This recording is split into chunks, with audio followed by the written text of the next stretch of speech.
Is AI really transforming the workforce, or is it just being used to justify some really bad compensation strategies?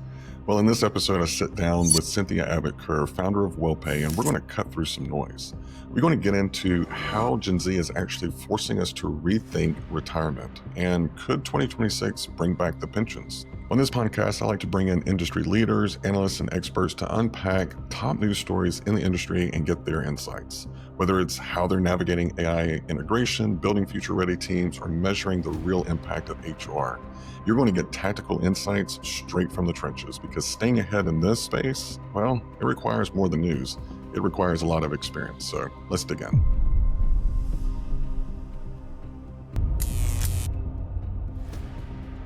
All right, welcome back to the Human Capitalist Podcast. I am your host, Trent Cotton, and I am joined today by Cynthia. Welcome to the show, Cynthia.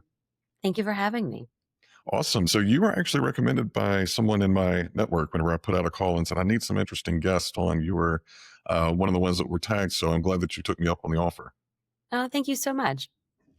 Well, as you know, we like to start off with two hot topics. And the first one is really, really interesting for me. So McKinsey came out this week, and that I'm pulling this off of LinkedIn. It said that consultancies could soon abandon their pyramid hiring models because of AI. So I found it kind of rich, though, that, the consulting firms have been telling everyone else to get ready for AI. Now they're eating their own dog food.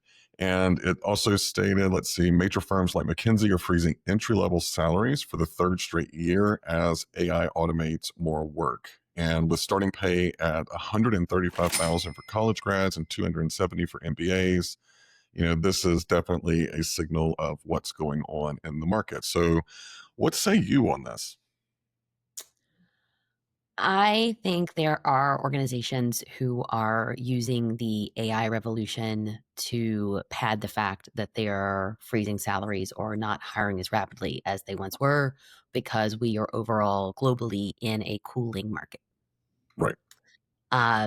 This to me is no different than in the end of Q1 in 2020, when businesses were reporting soft earnings and they said, oh, it's because of the coronavirus pandemic. There were already going to be soft earnings reported that quarter, no matter what. They used that as cushion, as fodder. I think that, there's a lot of factors at play in the market right now. From interest rates to tariffs, I think these things could change in 26, and I think we could see some of these salaries increase and some of these jobs being filled. I also think we're going through a phase now, and I say this as someone that has a consultative and services business, where there's kind of I don't want to say a disdain, but there's less trust for the larger consulting firms at this point. We went through many a decade where they came into organizations and made 57-page PDFs and pushed it out like it was going to be the solution. So I think all of this is tying into play of them saying, hey, we don't have budget to increase salaries. And I think they're using AI as cover, because I don't think their customer service models are as in demand as they once were. I didn't think about that. That's a very unique point.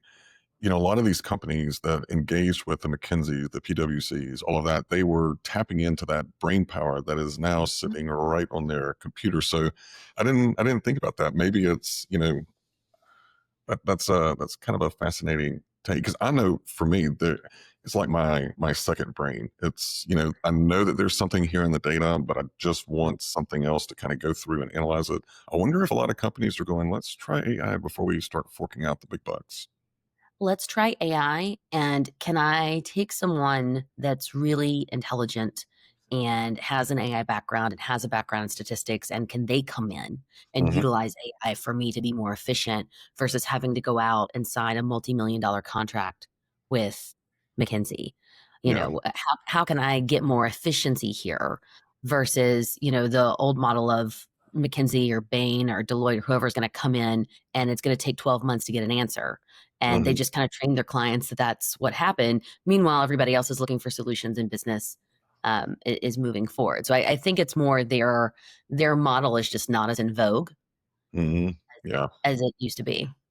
No, I think that's a great point. And, the time delay, I think the readiness. I mean, we've always had, not always, I think at least I've been in the market before there was Google.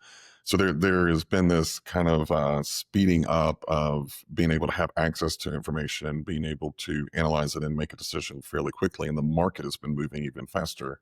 But I think AI has really kind of ramped it up. And it's funny, how you were talking about their masking, kind of like the real business operations, and they're blaming it on AI.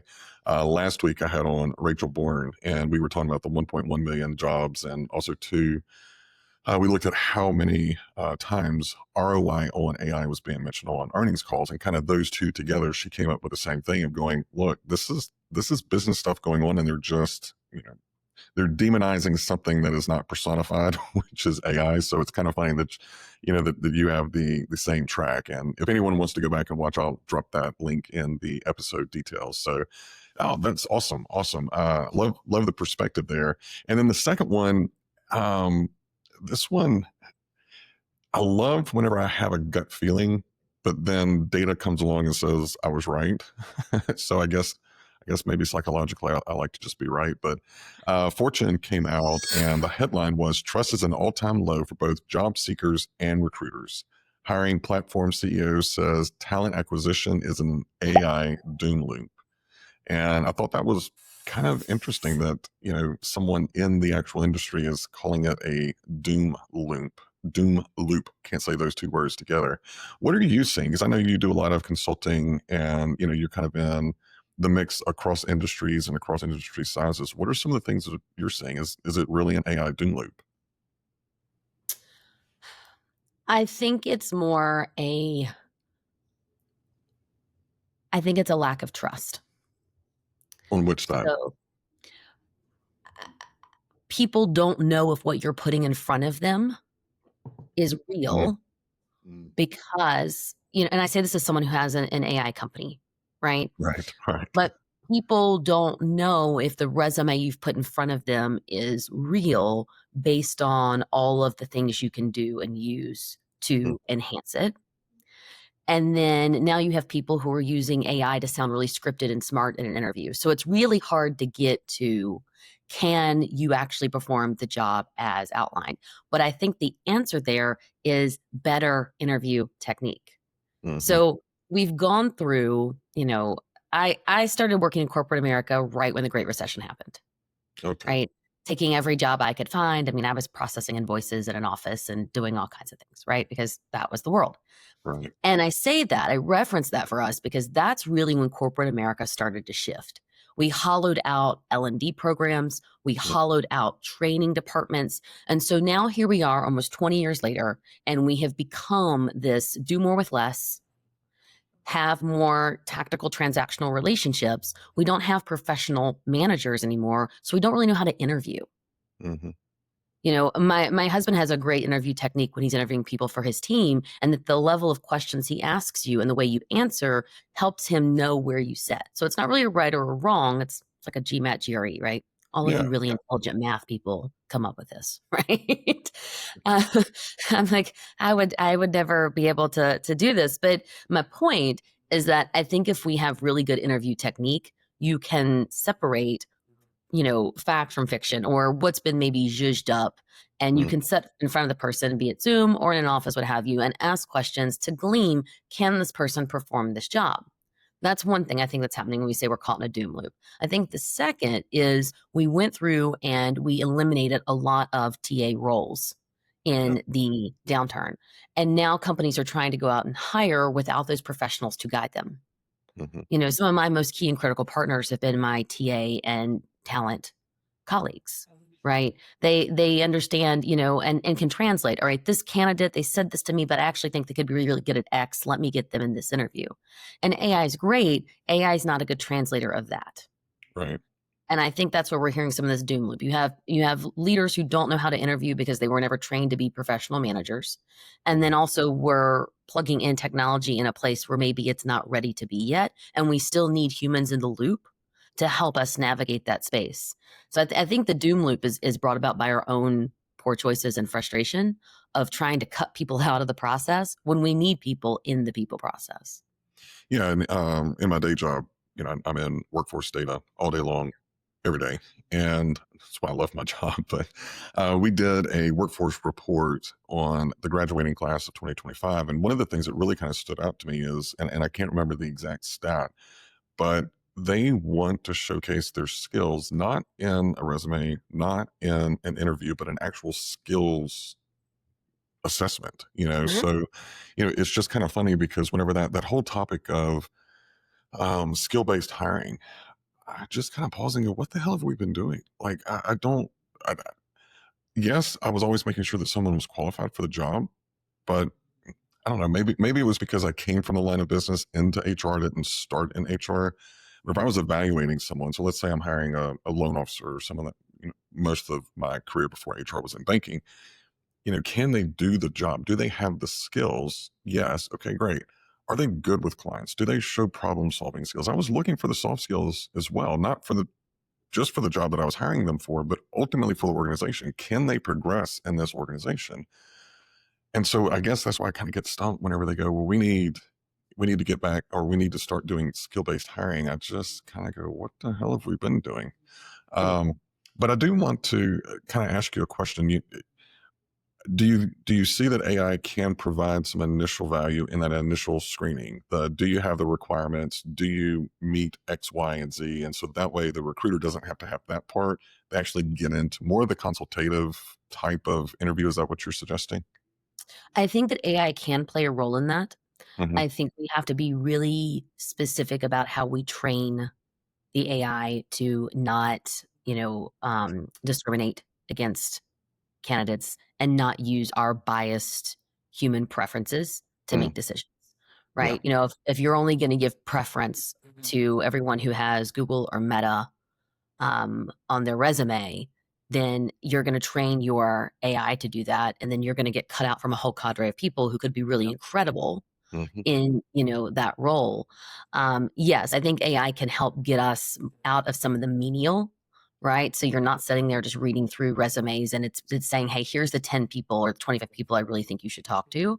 I think where we've got opportunities is making sure it's actually looking at candidates that meet the requirement, not our biased preference. I think we're going to see a lot of that play out in the Workday lawsuit.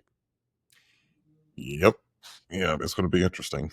Um, that that whole subject I just kind of avoid. So Well, I'll I just, I bring it up because I think there's something there.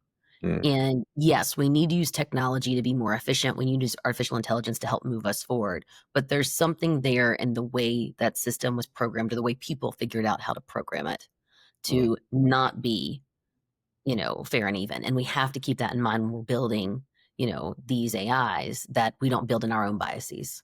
Right, right. Well, I mean, it gets down to you. I've said it 1,000 times on this podcast. You inspect what you expect. You treat the AI just like another employee.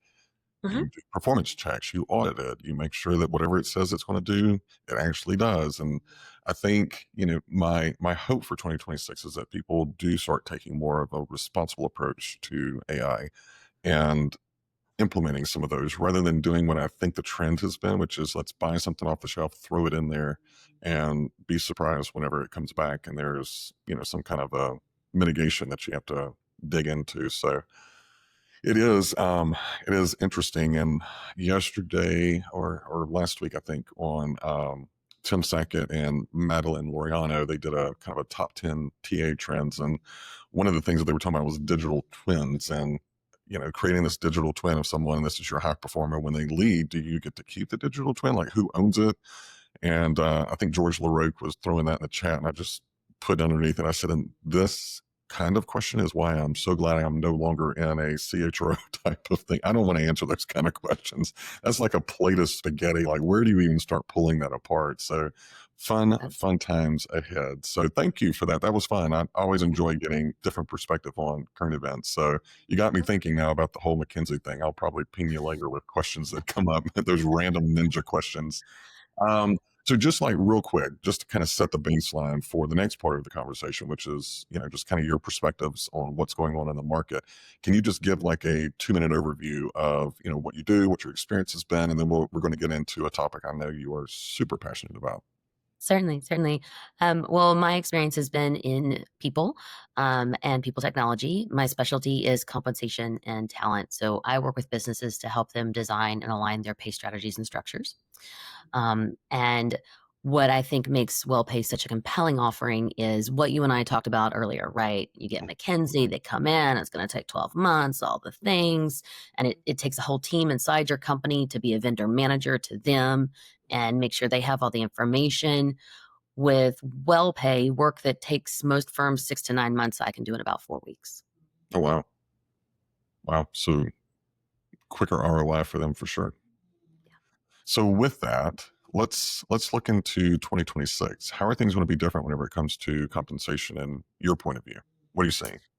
Well, right now, what I see is a lot of thought and planning when it comes to equity compensation. Okay.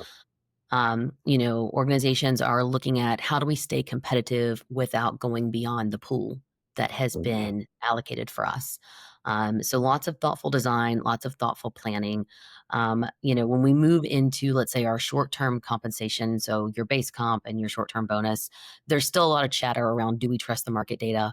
I've heard that in my 20 plus year career, Me right? too. Like it's like Lars Waldo, like nobody likes the data, right? Ever. In a good market, nobody likes the data. In a bad market, nobody likes the data. Just accept you don't like the data. Hmm. Just accept it, and move forward. I think there are two things that are on the horizon, and I'm speaking to my CHRO clients about this, about let's not get caught by surprise. In the event that the tariffs are pulled back, and in the event that we have rate cuts, I think we will see a lot of capital and investment move into the market, and that will create opportunity. And we want to ensure we do not have talent flight. So, you still need to be thoughtful and planned about how you're thinking about your compensation strategies in 26, even if you do have a pretty prescripted budget. But there's indicators in the market that some of these things are going to happen. I think you'll appreciate this, Trent. I was on a call with several clients, different clients across the past couple weeks, and your large 401k providers are talking about, hey, we need to be thinking about this and designing this like a pension plan because we're seeing indicators on the horizon that 26 is going to be a really strong market. We think these things are going to transpire, tariffs lifting, rate cuts, and therefore we need to have ways to retain people. Mm. So I think that we're going to see a shift in some of these elements from 401k to equity compensation as organizations are more thoughtful and more planned because they want to retain people. And you also have a new generation in the workforce. Gen Z, apparently they're opening retirement accounts like day one of their Lord, job. don't you wish you would have done that? I wish I You would know, have. I could be on a beach somewhere, right? Right, right. Versus running my own business. But I think it's also their mindset and that they're very future focused. Mm. Compensation is shifting from what can you pay me right now to also how does this impact my future? Like I want to understand how my career and my pay can progress, right? So if I'm a director now, how do I get to senior director? How do I get to VP? What does that look like? People want to understand the whole picture versus when you and I were getting started, it was like, hurry up and wait. You'll know when it happens. And it was always a surprise. No, people want to understand. And so I think we're going to see that in compensation as well going into 26 and beyond. The thoughtful planning and also the communication and the conversation. And then how are we plugging AI into that? It's Is funny that you brought that up because in our for the ISIMS frontline hiring report, one of the things that kept coming up that we looked at was what do managers think attract Mhm. candidates versus what is actually attractive. So of course, managers are like pay, benefits, Right. work schedules. Nothing really changed there. What did change, first and foremost, is they want pay transparency on the job description. Yep. And there's been this whole big debate about, well, sometimes we pay more, sometimes we pay less. They're going to come in and ask for the max or whatever. And I always had a kind of a counter view of that. And there have been times in my career where I have fallen in love with a job description, Mhm. applied for it, spent an hour on the phone with the recruiter. And of course, it always ends with compensation. And I figure out, okay, this is $30,000 less than what I'm making now. I can't make that move. That's Right. a waste of my time, a waste of the recruiter's time, and it's taken away time from actually going in the market to find someone. So pay transparency was the big one. And then also too, you already mentioned it, kind of career growth.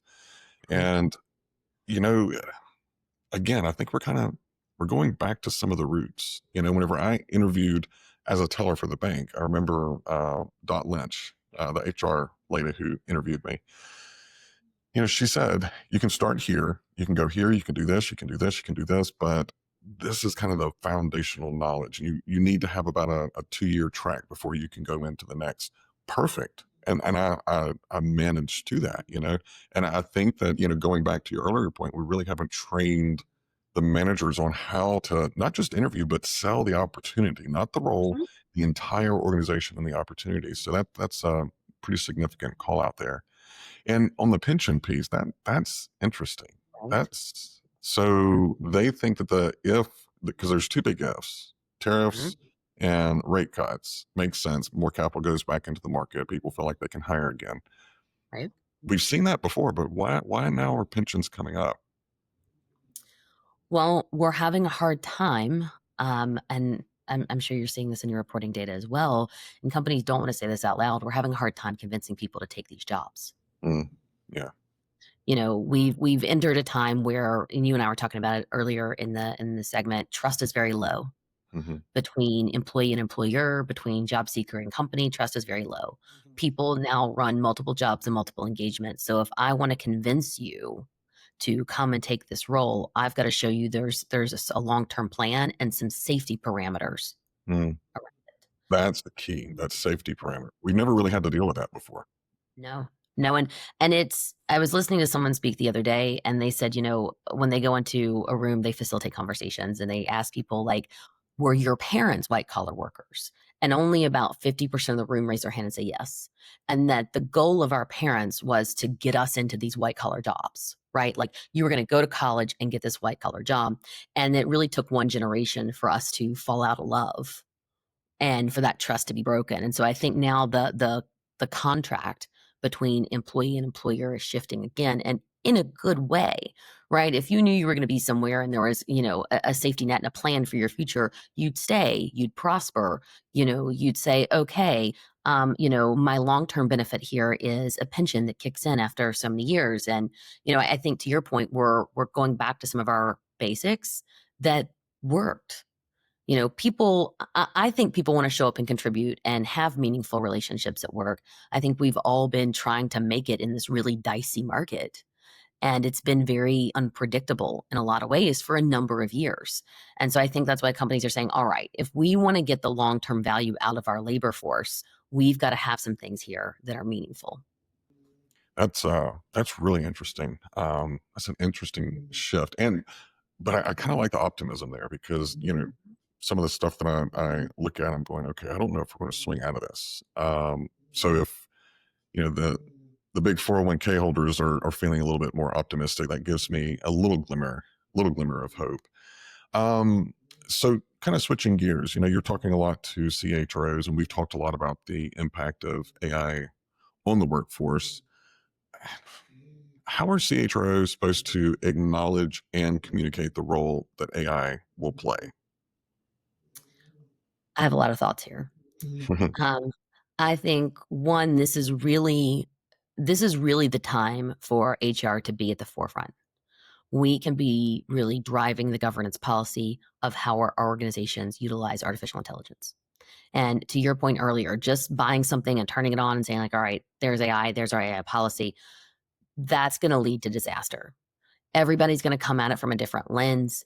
You don't know who's doing what information's being derived or not. I think one, we need to be the drivers of really good AI governance policy. And then I think two, and this is something that I've worked with some clients on as well, let's go out and prompt the AI with the questions that we think our workforce is going to ask. So we understand the answers that are coming back and so that we can also partake in those answers as well. I like Because pretending like when you do your performance reviews and go through your pay conversations in January and pretending like your workforce is not going to pop that into Claude AI and then come back to you with 15 questions is a fallacy. right? We Yeah. need to be aware. It almost reminds me of, remember like late 90s, early 2000s when people were at home learning more skills on the computer than what they were doing at work. Yes. And I we're do. kind of in that weird space now where companies are either all in on AI that they haven't trained, or they're saying, no, we're not going to use AI at all. Well, then people are just using it on their personal machines and emailing it, to Yep. themselves. Like it does no good to deny it. I think be at the forefront of it. Mhm. I think if anything, also hold in your, employee and manager training communication sessions. I would open Claude is one of my favorite GPTs to interact with. Yeah, I I picked would, up on yeah, that. Chat GPT. I'm like, just I don't know. Yeah. I don't like the text that comes back. Mhm. I would actually open the prompt and I would say, so here are some prompts that you can put in to Claude to understand your performance rating because not everybody's going to feel comfortable having that one-on-one conversation. Here's some things you can put in the prompt so you can have a meaningful dialogue with your manager, Okay. right? Drive the conversation. Don't let it happen to you. Be at the forefront of it. And also talk about how your organization is going to use artificial intelligence, right? We're using it here. We're going to use it more in TA. We're going to use it more in finance and operations, or we've got this program planned for 6 months or what have you. Be really upfront with what you're doing because I think it's going to be pay transparency, career growth, and AI utilization. These are things people want to hear. These are the things people want to know that the organization is doing. Yeah, and, there's an interesting stat. I think it was McKinsey or Gartner, one of them. All of them are kind of running together, but they called out that in 2025, a lot of organizations were piloting AI, and they Mhm, feel that 75% of the enterprise level companies in 2026 are going to move from piloting to operationalizing. mhm, And I agree with you. I mean, this is the time that HR should be in the boardroom, mhm. and the executive leadership team saying, okay, what are we going to communicate to our workforce? Let's be transparent. Let's have the hard conversations now. But also, let's look at the workforce and say, okay, this particular division is going to be eliminated because it's very routine work. We can automate that, but they have that precedental knowledge. How can we put them somewhere else in the organization? What does that training plan look like? And then also, too, what does that compensation look like? Right. Because you're elevating the talent. I'm hoping that people are also elevating the compensation to go along with that. So, love that perspective. So, what kind of advice would you give to someone who's listening, whether it's a CXO, CHRO, or just someone in HR, about how to design a successful compensation strategy with so many variables going into 2026? What's your advice? My advice is start with the basics. Okay. What's your organization talking about? Right? What's important? Every organization I've worked with has had something as related to compensation or total rewards was very important to them. Right? Maybe it's more PTO, maybe it's more base comp, maybe it's a richer equity program. Figure out what it is that is really the hot topic in your organization. You can do that quickly through a survey. Um, Work with finance to understand your budget. Let's pull in some relevant market data and let's design something that is smart and effective for where you are. We don't have to boil the ocean and make 15 promises that may not come about yet. I always say the ham and cheese sandwich can take you a lot of places, right? It doesn't have to be, you know, a 7-course French meal. Sometimes the ham and cheese sandwich can get it done. So, what are some basic, explainable, smart things that we can do to have you prepared for Q1? And then we can build on that, right? We can build on that at the mid-year. We can build on that at the next end of year. But just throwing something over the fence that the organization either doesn't want, isn't aligned, or you can't explain, you're better to do nothing. Mm, yeah, that's true. And it's funny, you were mentioning earlier about going and getting the data and leaders not liking the data. There have been several CEOs that I have consulted with, and they always want to go, "Hey, can you find out X, Y, and Z?" So I go and I pull the data. That can't be right. Okay? I don't agree with that because this is what's going on in the market. I'm not going to argue about the data. It's not happening. Right. Yeah. You Yeah. can like it or not like it, but it is what it is. So you gave me a little bit of PTSD whenever you were talking about that because I thought about how many times I just wanted to just kind of Mhm. like lunge and say this is not a Mhm. conversation we're having. It's not strategy. So, well, Cynthia, this has been enlightening. I know I've learned a lot. Where can people connect with you and find out a little bit more about Wellpay? I've loved our conversation as well, Trent. Thank you. I'm very active on LinkedIn. So feel free to connect with me on LinkedIn, Cynthia Abbott Kerr, or if you'd like to send me an email, Cynthia@Wellpay.ai. And we are still taking clients and supporting their compensation efforts for the end of the year. So if you're listening to this and you're like, man, I need help, but the timeline is tight, I understand. You can get it Drop done me a in note. 4 weeks, you said. We can get it. We can get it done in 4 weeks while eating a ham and cheese sandwich. There you go. And happy to talk with you and see if we can be of support. Awesome. Well, thank you so much. I thoroughly enjoyed this. I'll probably have you back. Thank you so much. I appreciate All it. right. Thank you.